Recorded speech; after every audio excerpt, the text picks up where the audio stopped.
안녕하십니까. ADS-B 한 권으로 끝내기의 저자 김계철 강사입니다. 아래 기초통계 계산입니다. 상당히 중요한 부분이고요. 나중에 배우게 될 그래프의 이해 또는 시각화 부분과 연계가 돼서 시험 문제 출제가 되기 때문에 여러분 꼭 알고 계셔야 됩니다. 더불어 여기 나와 있는 기초통계 개념을 정확히 알고 계셔야지만 정확한 정답을 고를 수 있기 때문에 이제 그 부분에 대해서 설명을 드리도록 하겠습니다. R 기초 통계 계산은 일단은 중심값을 나타내는 대표값이 있고요. 또 흩어짐을 나타내는 또 기초 통계들이 있습니다.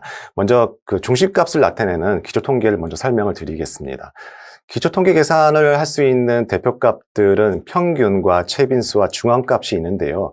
최빈값은 출제 빈도가 낮고 자주 사용하지 않기 때문에 일단 제외를 했습니다.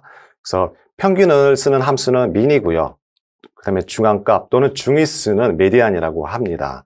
그래서 평균과 중앙값을 쓰는데요. 약간 차이점이 무엇이냐 하면 이 평균은 이상치에 아주 민감합니다. 아주 큰 수, 아주 작은 수에 따라서 전체적인 값이 영향을 받기 때문에 중앙값을 선호하게 되는데요. 중앙값은 평균값보다는 이상치에 민감하지가 않습니다. 다음 흩어짐을 나타내는, 즉 산포를 나타내는 기초통계인데요.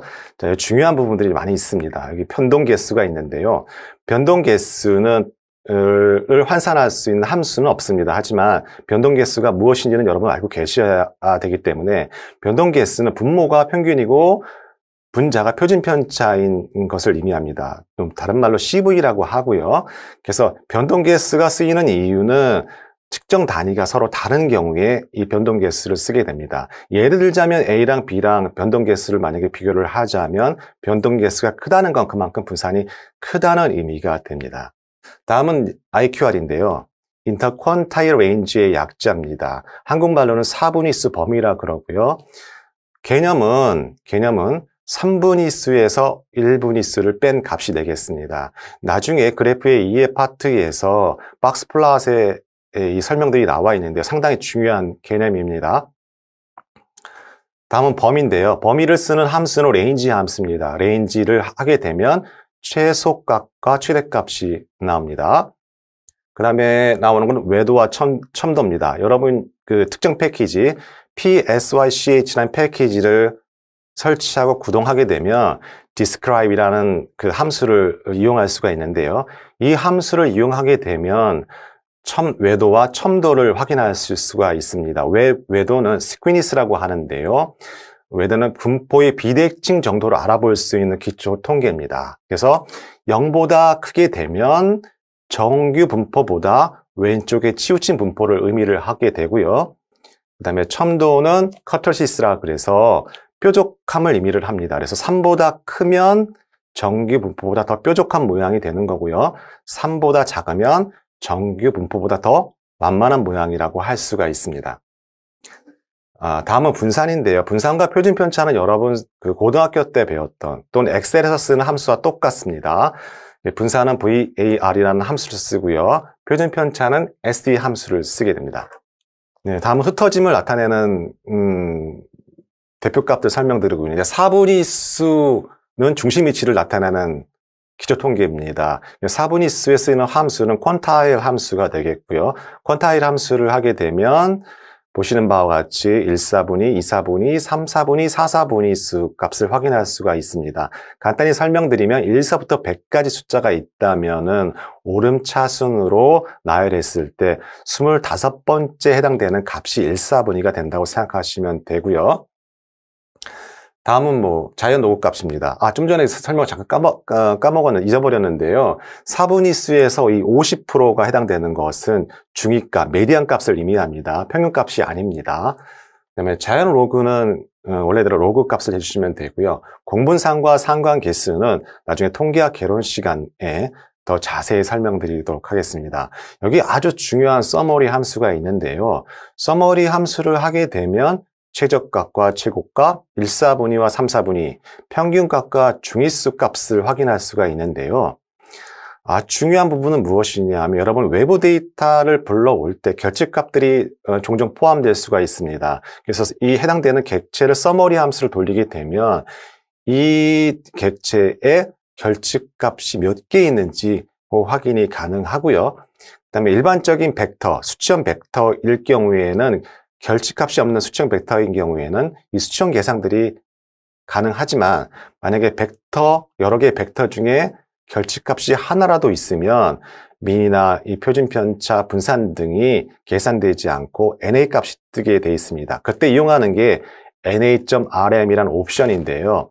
이것은 무엇을 의미하냐면 RM은 remove의 약자예요. 무엇을 제거하다는 약자거든요. 그래서 NA.RM이라고 하면 결집값을 제거할까 말까 물어보는 거거든요. 그래서 true하게 되면 그 결집값을 제외하고 계산하게 되어 있습니다.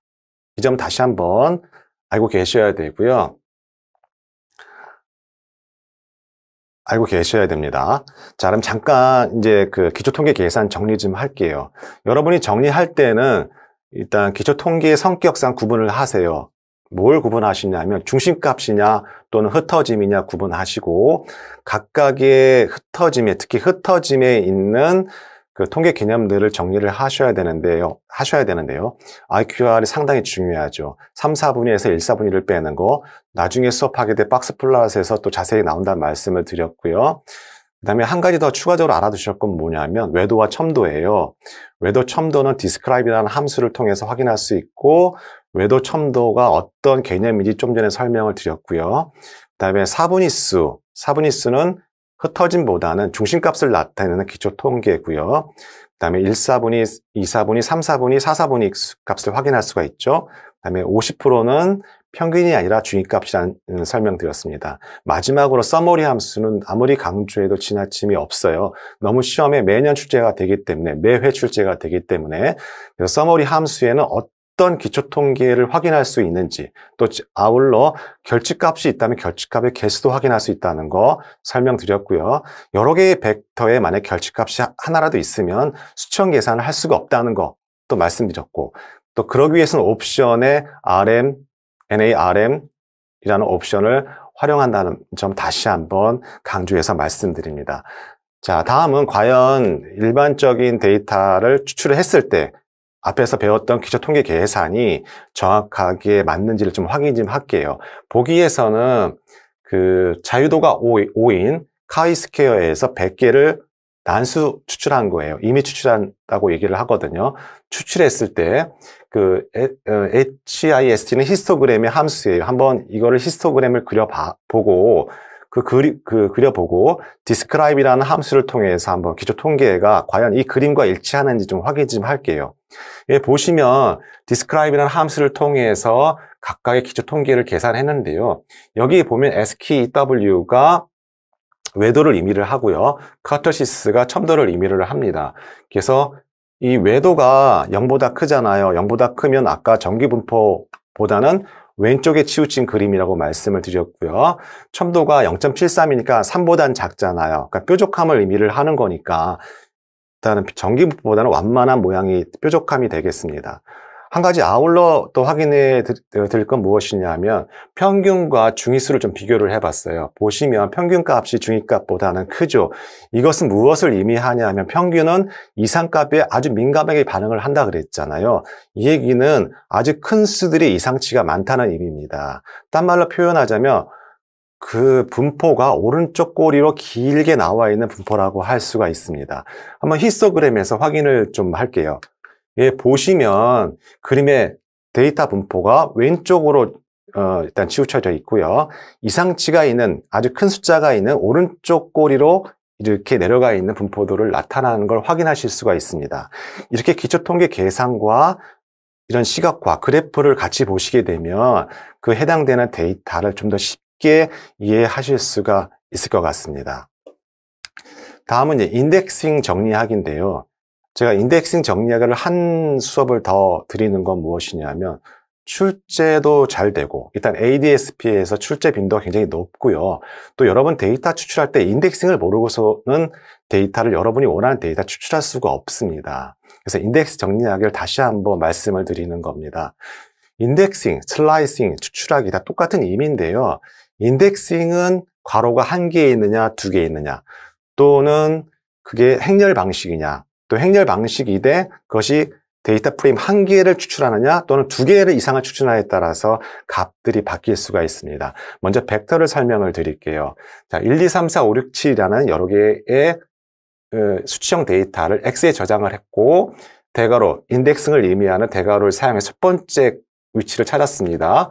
그래서 당연히 1이고요. 그죠? 두 번째도 너무 잘 알고 계시죠? 일단 다섯 번째, 여섯 번째, 일곱 번째를 추출하라 그랬으니까 5, 6, 7이 나오게 된 거고요. 세 번째 거는 잘 보셔야 될 것 같아요. 세 번째는 로지컬로 해서 그 C 함수를 이용했고요. 그래서 이때 X의 위치는 어디냐고 이제 물어볼 수가 있는데요. 이 R은 0번째 위치가 없어요. 다른 프로그램 언어와 달리. 그래서 0을 인식을 하지 못합니다. 그것을 이용해서 인덱싱을 하는 건데요. 보시면 true가 있는 위치가 첫 번째, 두 번째, 여섯 번째, 일곱 번째 위치하고 있습니다. 그래서 각각 첫 번째, 두 번째, 여섯 번째, 일곱 번째 위치한 값들을 불러올 수가 있는 겁니다. 아주 중요합니다. 다음은 행렬인데요. 행렬은 보시면 이제 매트릭스 함수를 썼고요. 1서부터 12까지 수열의 n로우가 4니까 4 곱하기 3의 매트릭스를 만들었습니다. 그래서 첫 번째 인덱싱하는 방법은 행과 열이니까 4와 2가 만나는 교착점은 8이고요. 그 다음에 m이 로우 두 번째니까 두 번째에 해당되는 값 5, 6, 7, 8이 나왔고요. 이제 마지막 세 번째를 보셔야 되는데요. 이 행을 C 함수로 묶었어요. 이제 그런 경우에는 교착점이 두 개가 생기게 되죠. 3과 2, 4과 2가 만나는 점이 해당되는 값 7, 8이 되겠습니다. 세 번째 걸 꼭 알고 계세요.